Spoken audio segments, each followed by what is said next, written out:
અમારા તમામ દર્શકોના હૃદયમાં બિરાજિત એવા ઈશ્વરીય તત્વને મારા હૃદયથી વંદન.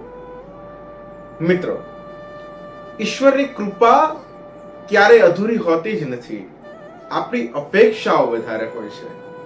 એ વિષય ઉપર આજે વાત કરવી છે. જીવનમાં લક્ષ્ય હોવું જોઈએ. આપણું એક લક્ષ્ય હોય તો આપણી ગતિ થઈ શકે, આપણે એ તરફ ગતિ કરી શકીએ. અને જો ગતિ એ તરફ હશે તો એ યાત્રા પૂર્ણ થઈ શકે. એક સરસ મજાની લાઈન છે ને કે દરેક રસ્તો મંજિલ સુધી લઈ જાય છે. દરેક રસ્તે તમે ચાલો તો એક મંજિલ મળે છે, પણ સદગુરુએ દેખાડેલો રસ્તો તમને સાચી મંજિલ સુધી લઈ જાય છે. હું ને તમે કોઈ પણ રસ્તા ઉપર ચાલવાનું શરૂ કરીએ તો એક ઠેકાણું આવવાનું છે, પણ એક સદગુરુએ દેખાડેલો રસ્તો હશે તો આપણા જીવન માટે જે સાચી મંજિલ હશે ને ત્યાં સુધી લઈ જશે. મિત્રો, એટલે ગતિ જીવનમાં જરૂરી છે ને ગતિ માટે એક લક્ષ્ય જરૂરી છે. લક્ષ્ય શું હોવું જોઈએ એ તમારે ને મારે નક્કી કરવાનું છે. બાકી દરેક લંકાની અંદર એક વિભીષણ હોય જ છે.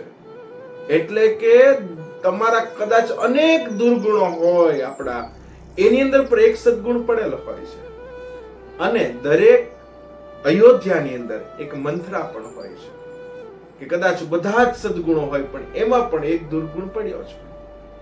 તો આપણે સામેવાળા માણસમાં, સામેવાળા વ્યક્તિમાં એ દુર્ગુણ જોવો છે કે સદગુણ જોવો છે? સદગુરુ શું કરે છે? સદગુરુ છે એ તમારી કે મારી જેવો કાળા માથાનો માનવી જાય તેમાં અનેક દુર્ગુણો પડ્યા હોય. જેમ લંકામાં બધા રાક્ષસો હતા અને રાવણ હતો, પણ એમાં પણ એક વિભીષણને હનુમાનજીએ ગોતી લીધા, રામે એક વિભીષણને ગોતી લીધા. એમ સદગુરુ છે ને તમારી ને મારી અંદરથી એક સદગુણ ગોતી લે છે. સદગુરુની બે ગતિ હોય છે. એક ગતિ એ હોય છે કે એ પોતાના શિષ્યની અંદર જેને આશ્રિત થાય છે, આપણે જેને સદગુરુ માનીએ, એ આપણામાં પાત્રતા જોઈ અને આપણી ઉપર એક કૃપા વરસાવે. ત્યારે અમે પાત્રતા છે કે નહીં તો એ કૃપા વરસાવે. અને બીજી ગતિ સદગુરુની એ હોય છે કે આપણામાં કદાચ એ પાત્રતા ન પણ હોય ને તો એ કહી શકે આપણને કે તારામાં પાત્રતા નથી, પણ હું એ પાત્રતા આપીશ ને પછી એ કૃપા વરસાવીશ. સદગુરુ એ કામ કરે છે. તમારી ને મારી જેવો કાળા માથાનો માનવી જાય તો એમાં ઘણીવાર એવી પાત્રતા નથી પણ હોતી. આપણા શાસ્ત્રોમાં પણ આપણને ઘણા એવા ઉદાહરણો જોવા મળે કથાઓમાં કે જે સદગુરુઓ હતા કે જે ઋષિમુનિઓ હતા એની નાકની દાંડીએ ક્રોધ રહેતો ને ગમે એને શ્રાપ દઈ દેતા, પોતાનું ધાર્યું ન થાય. પણ એનો શ્રાપ છે ને એમાં પણ માણસનું હિત હતું. કદાચ માં છે એ પોતાના બાળકને ખીજાય, પોતાના બાળક પર ગુસ્સો કરે, એને મારે, પણ એમાં એનું અહિત ન હોય, એને નુકસાન જાય એવું માં નથી કરતી. એમ ઋષિ મુનિઓએ પણ જે શાસ્ત્રમાં આપણા માટે જે ગુસ્સો કર્યો, જે શ્રાપ આપ્યા ને એમાં સામેવાળાનું હિત હતું, એનું કલ્યાણ હતું. એટલા માટે થઈને શ્રાપ આપ્યો છે.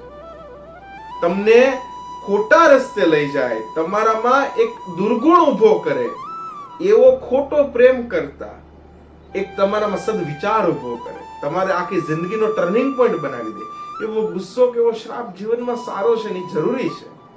એવો મીઠો ઠપકો દેવા વાળો કોક હોવું જોઈએ. એ બહુ જરૂરી છે જીવનની અંદર.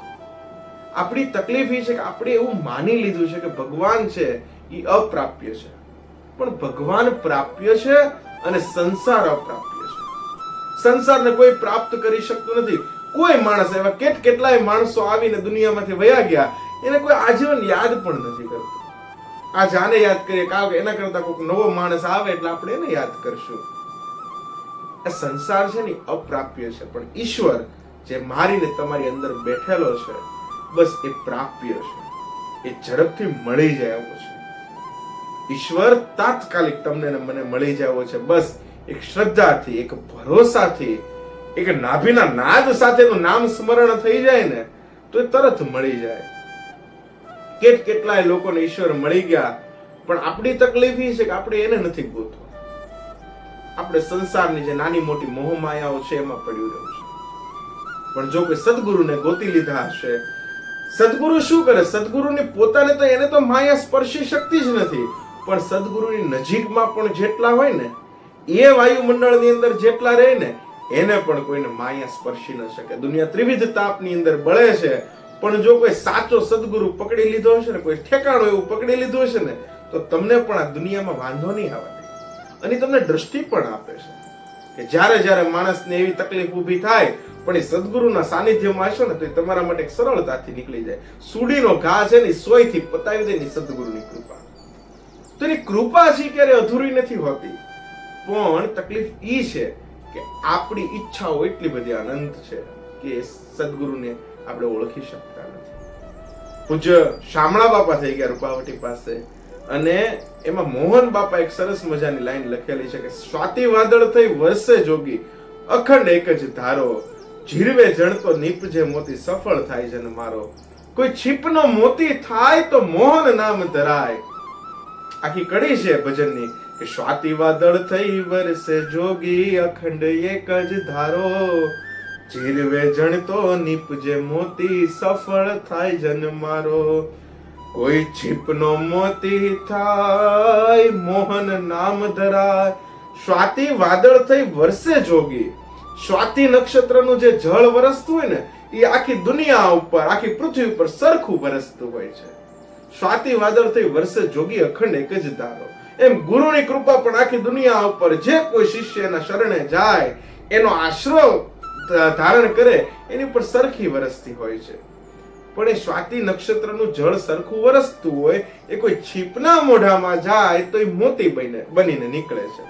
અને જો એ જ સ્વાતિ નક્ષત્રનું જળ કોઈ સર્પના મોઢામાં જાય તો ઝેર બનીને બહાર નીકળતું હોય છે.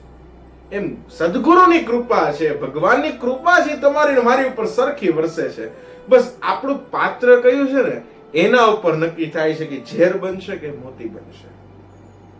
એટલે જ્યારે જ્યારે સંત મિલન કો જાઈએ તજી માન મોહ અભિમાન, જોજો પાવ આગે તરે કોટિક યજ્ઞ સમાન. સંતના ચરણમાં જાય ને ત્યારે બધું જ મૂકીને જાવ, બસ એને દર્શન કરવા જાવું છે, એને મળવા જાવું છે.